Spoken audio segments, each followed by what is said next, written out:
Why does my face appear like it's sagging? When you think about facial aging, what typically comes to mind are wrinkles and sagging skin. Of course, wrinkles and other age-related changes can be seen in people who are in their 20s and 30s due to genetics and lifestyle factors such as smoking and excessive sun exposure. Although they may appear to look a little older from the presence of wrinkles, a more significant sign of facial aging is the appearance of sagging skin. Facial sagging can be seen as drooping of the cheeks, the appearance of jowls, and the loss of jawline definition. One aspect of facial aging is characterized by volume loss, where bone, muscle, fat, and soft tissue gradually diminishes, resulting in deepening of facial lines. In addition to volume loss, the supporting tissue under the skin itself becomes looser with age. So how do I decide what to do to help my patients look better? I'll explain my approach and in particular focus on how facial volume can be enhanced for a more youthful appearance. I'm Dr. Amiya Prasad. I'm a diplomate of the American Board of Cosmetic Surgery and a fellowship-trained oculofacial, plastic, and reconstructive surgeon. I've been in practice in New York City and Long Island for over 25 years. I perform a full range of cosmetic procedures for facial rejuvenation, from non-invasive to deep plane face and neck lift surgery. My experience as a surgeon has been the basis for the unique approach to restoring facial volume loss using hyaluronic acid fillers. In contrast to the rounded and puffy-faced appearance stereotypically associated with facial fillers, I help my patients have more well-defined cheekbones, chin, and jawlines, resulting in a more youthfully proportional appearance. This approach has been a major paradigm shift for me. Conventional thinking in the cosmetic field is to attribute facial aging to loosening and sagging of your skin, whether you're in your late 30s or your mid-80s.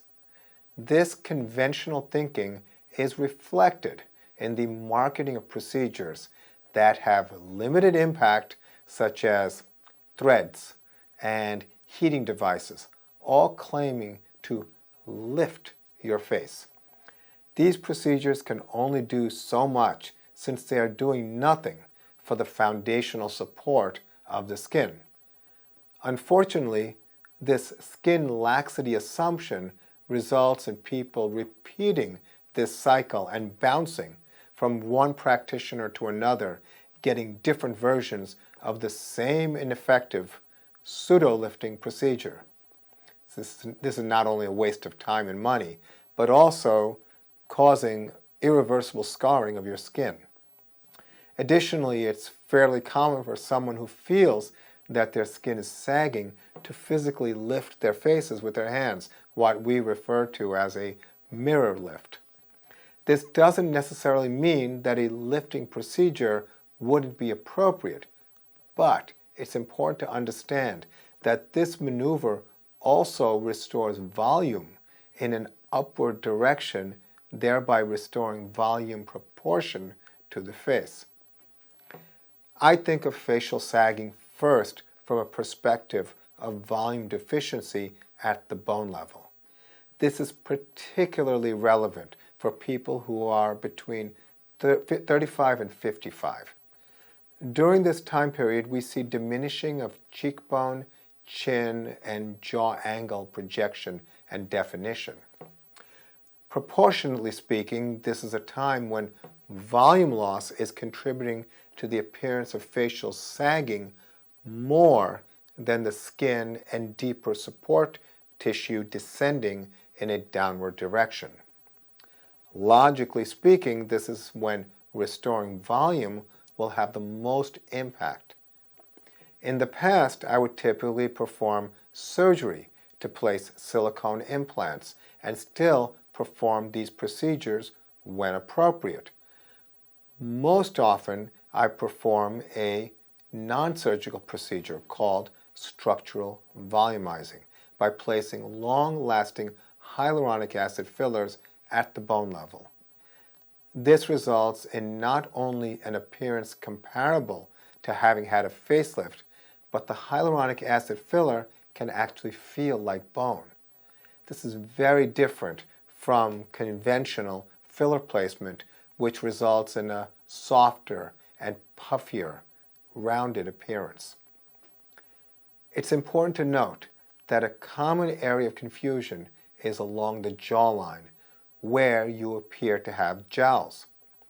The appearance of jowls is commonly seen as a major change from a youthful, defined jawline to a characteristic feature associated with aging. This appearance can be due to bone loss in an area called the mandibular notch, as well as the downward descent of fat and skin. Particularly early on, what appears to be sagging jowls can be improved with non-surgical volume placement rather than a lifting procedure.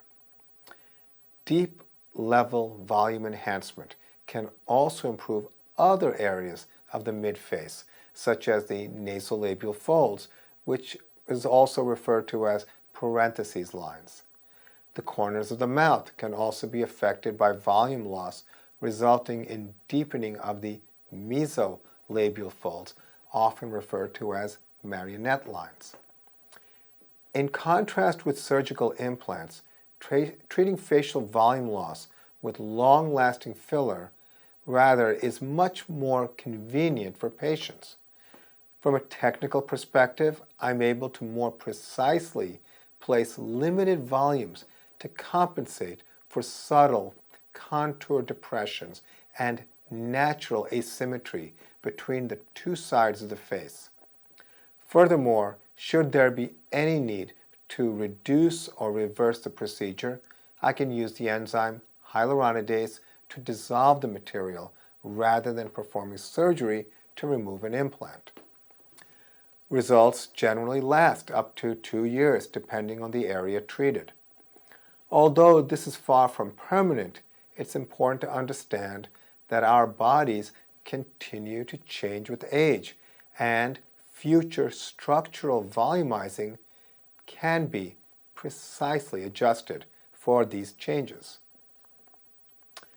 Bone volume loss is an aspect of facial aging that is frequently overlooked by patients and practitioners. In my opinion, many of the wealthy celebrities who are often used as examples of botched plastic surgery or botched injectables would have had better outcomes if their practitioners understood this basic concept and had the technical expertise to perform structural volumizing. I hope you found this information from my experience helpful. If you're interested in recommendations for your individual situation, you may contact us through our websites or call our offices to schedule a consultation. Thank you.